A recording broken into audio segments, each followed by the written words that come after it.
Bora começar a falar sobre inflação. O que é inflação? Então, né? A gente sabe que muitas vezes a inflação é aumento de preços, mas ele tem duas características muito importantes que diferem ele de outros eventos de aumento de preços. A inflação, pessoal, ela é o aumento generalizado e contínuo dos preços em uma economia. Primeiro, quais preços? A gente está falando aumento generalizado e contínuo dos preços, mas os preços do quê?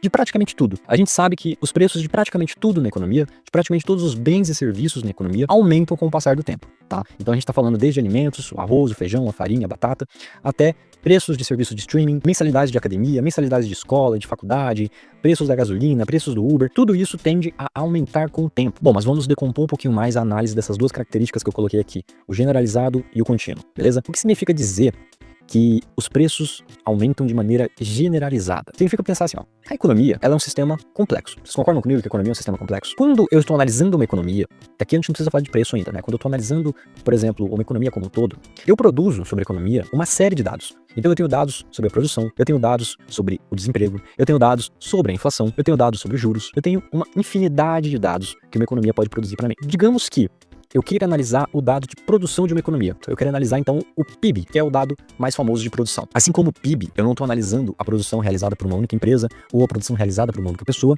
O que eu estou analisando é a produção de diversos setores e de milhões de empresas e pessoas, o sistema como um todo. Então eu estou tentando analisar o máximo possível de indivíduos e empresas produzindo. Quando a gente fala de inflação é a mesma coisa. Eu não estou interessado no aumento de preços de um único produto, de um único serviço.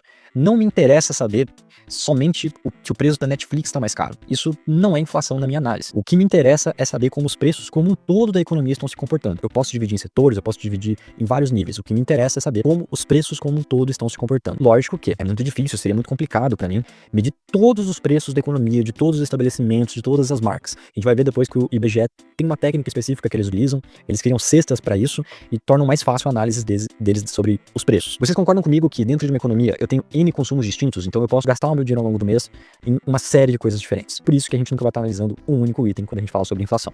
E contínuo foi aquilo que a gente falou. Para eu efetivamente poder tratar aquele fenômeno como uma inflação, um fenômeno inflacionário, eu preciso que haja alguma persistência ou recorrência. Digamos que eu tenho uma economia que os preços dela não mudem, tá? Os preços estão fixos no mesmo valor. Digamos que o arroz custe R$15 e ele vai custar R$15 pelo resto da vida. Ele custa esse valor. Mas de um mês, por uma razão, ele sobe para R$20 e se mantém ali em R$20 para sempre. Então ele tem essas quebras estruturais. Ele sobe de tempos em tempos. Mas ele se mantém nesse valor por um período muito alto. Ele tem então esses saltos isolados. Isso é inflação? Não. Isso são saltos que eu tenho no preço. Mas o preço da minha economia como um todo ainda está constante. Para que esse fenômeno seja efetivamente considerado inflação, eu preciso de alguma persistência nisso. Eu preciso de que o preço do arroz, por exemplo, que eu estou usando aqui como dado, mas o preço dessa minha cesta cresça continuamente. A gente vai entender isso depois como é que funciona.